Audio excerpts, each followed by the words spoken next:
I am going to show you 3 extremely simple movements that can rapidly reduce blood sugar spikes after meals.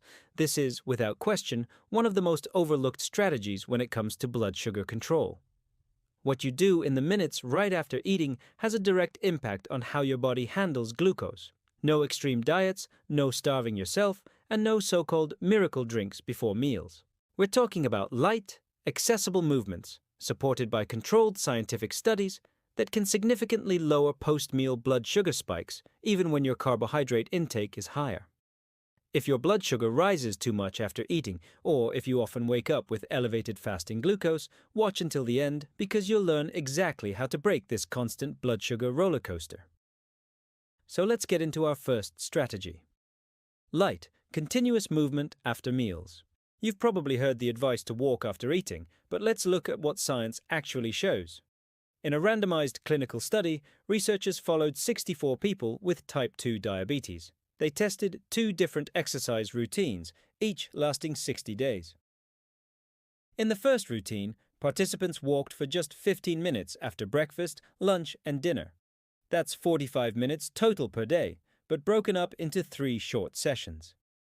In the second routine, the same people did one single 45-minute walk in the morning, before breakfast. The total exercise time was the same, only the timing was different. When the results were compared, the difference was crystal clear. Those who moved right after their meals showed much better blood sugar control throughout the entire day, including before bedtime and the very next morning. Even more impressive, their hemoglobin A1C, which is a key marker for average blood sugar levels, dropped more significantly in the group that walked after meals compared to the group that only walked once a day. Simply put, breaking your movement into short sessions after eating is more effective than doing one longer workout at a random time. This approach helps your body manage glucose exactly when it enters the bloodstream, preventing those sharp spikes that contribute to insulin resistance over time. The key takeaway from this study is simple. When you move matters just as much as how much you move.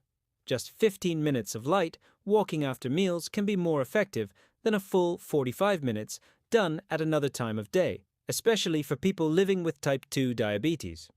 So, why does this work so well? It's pretty amazing, actually. When your muscles are activated, they pull glucose directly out of your bloodstream. This is a special mechanism known as contraction-mediated glucose uptake. In practical terms, your muscles start acting like temporary storage units for sugar, lowering your blood glucose levels quickly and efficiently. Here's a simple recommendation you can start today.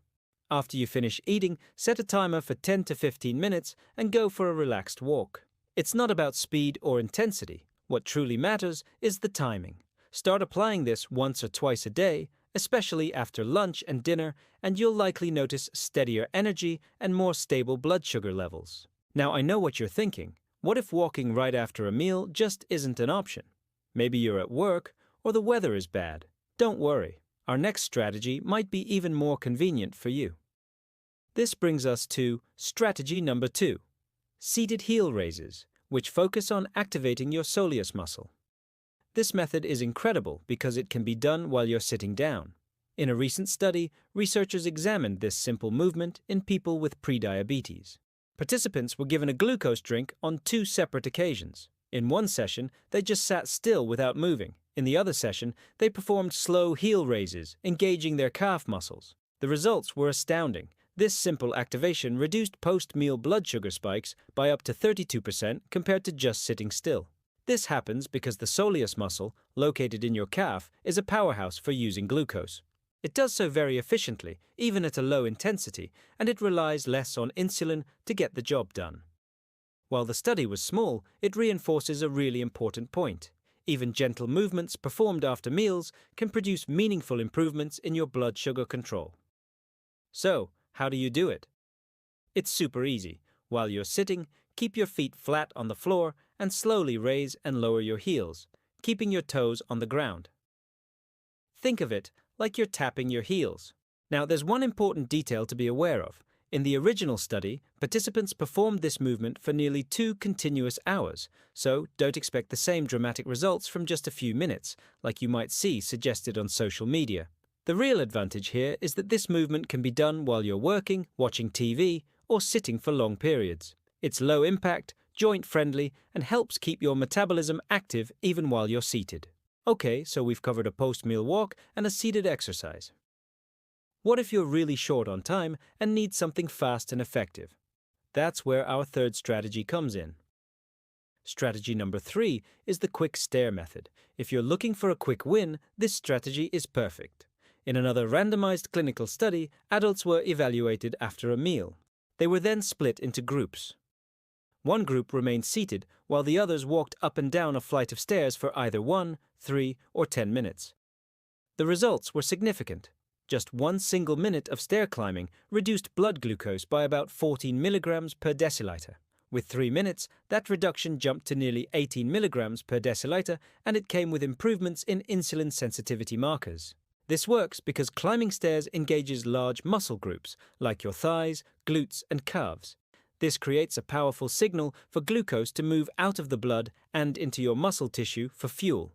So, after your next meal, try going up and down a set of stairs for just 1 to 3 minutes at a comfortable pace. You don't need to push yourself hard or get out of breath. The goal is simply to activate those big muscles at the right time. This can be done at home, at work, or anywhere you can find a flight of stairs. It's a fantastic, time-efficient way to manage your blood sugar. Let's do a quick practical summary of what we've learned. The approach is straightforward and flexible.